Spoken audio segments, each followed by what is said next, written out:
On m'a toujours dit que les lunettes ça faisait un peu un télo. Ça me donne un côté génie, non? Non? Ma mère m'aurait donc menti?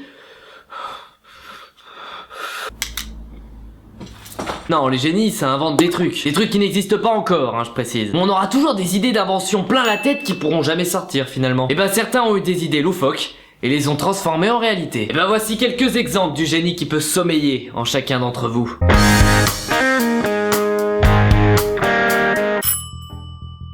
D'après le professeur Gordon Blair, les moutons pourraient très prochainement devenir des bornes Wi-Fi. Ce chercheur habitant en race campagne a cherché comment prévenir des problèmes météorologiques ou des catastrophes naturelles dans des coins un peu paumés et pas forcément équipés. Le problème était posé, Internet manquait. Il a alors eu l'idée d'un collier Wi-Fi attaché au cou des moutons. Avec une combinaison de fréquences radio de 900 MHz et de 144 MHz pour transmettre les données, la portée sera alors de 5 km autour du mouton équipé. Ça permettrait aussi de mieux comprendre comment les moutons interagissent entre eux et avec leur environnement. D'ailleurs, utiliser des moutons avec des objets high-tech, c'est pas une nouveauté. Lors du Tour de France 2014, on leur mettait des caméras sur la tête pour filmer le passage des cyclistes au Royaume-Uni. Vous voyez que vous êtes pas des moutons, on n'en est pas encore arrivé à vous poser des caméras sur la tête. Oui, mais là, c'est... Une poupée un peu spéciale sera commercialisée à partir de ce mois-ci aux États-Unis. Une poupée à la silhouette de femme dite normale. La Millie, qui fait donc office d'anti-Barbie, représente une femme de 19 ans, d'1m63 pour 68 kg et 85 cm de tour de poitrine. Ce qui est la moyenne à cet âge aux États-Unis. À savoir qu'en France, c'est un demi-centimètre de moins pour 63 kg de moyenne. C'est un jeune graphiste de 26 ans, Nikolai Lam, qui a eu l'idée d'une poupée montrant que les femmes normales, c'est beau. Cette idée lui est venue en regardant une Barbie en se disant que quelque chose clochait chez nous. En effet, selon une étude, les Barbies, si elles étaient réelles, ne pourraient même pas marcher sur leurs deux jambes et auraient des mensurations 39% plus faibles qu'une anorexique. Ce qui rend la Millie bien plus humaine et réaliste, hein. Attention, apprécier Barbie ne va pas forcément vous rendre anorexique, hein. Pensez aux fans de Monsieur Patate. Pour la Millie, ils ont prévu de sortir des autocollants bonus avec de l'acné, de la cellulite, plein de trucs comme ça. J'attends donc avec impatience le pack liposuction.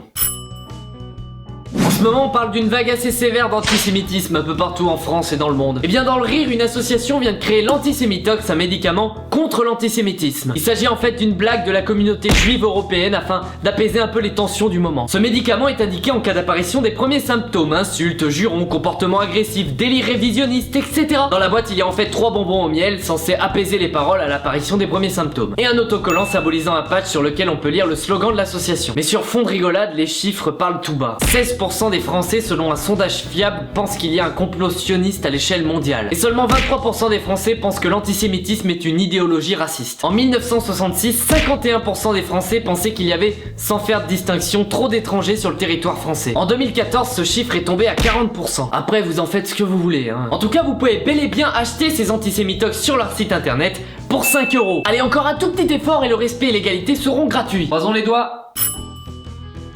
Aujourd'hui, on arrive à une immersion virtuelle presque totale avec les casques et les tapis de réalité virtuelle. Mais une société canadienne a décidé d'aller encore plus loin en promouvant le Bloodsport. Le Bloodsport est un dérivé de l'e-sport. Votre manette est connectée à votre bras qui est lui-même connecté à une machine qui, elle, vous pompe votre sang. Dans des jeux comme Call of Duty, quand vous prenez une balle, en général, votre manette vibre. En général, quand vous prenez une balle, vous perdez du sang, hein. Tout de suite, une démonstration.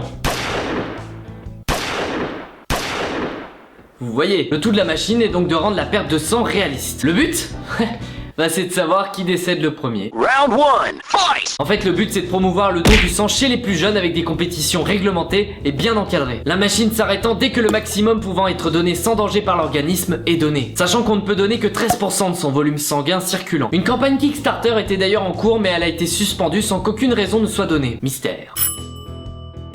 Un site internet a eu l'idée de créer des peluches très personnalisées pour le coup. Cette société crée donc des peluches imaginées et dessinées par vous, ou plutôt vos gamins quoi. Les petites bébêtes sont fabriquées à la main avec du tissu hypoallergénique. Pour cela, il suffit de tweeter la compagnie, de leur envoyer un mail ou même de leur envoyer un SMS. La peluche vous coûtera quand même 69 $, soit 55 €, sans compter les frais de port. Hut Size étant une société américaine. Et le tout prendra environ 8 semaines avant d'arriver chez vous. Certaines poupées sont d'ailleurs franchement effrayantes. Et merci à Alex Furmansky qui a eu l'idée grâce au dessin de sa petite sœur enfermée dans la cave. Les dessins, pas la petite sœur, hein. Vous pourrez retrouver tous les sites et toutes les informations sur ces inventions de génie dans la description. Moi j'ai inventé le téléporteur. Il suffit que je dise j'en fais trop et...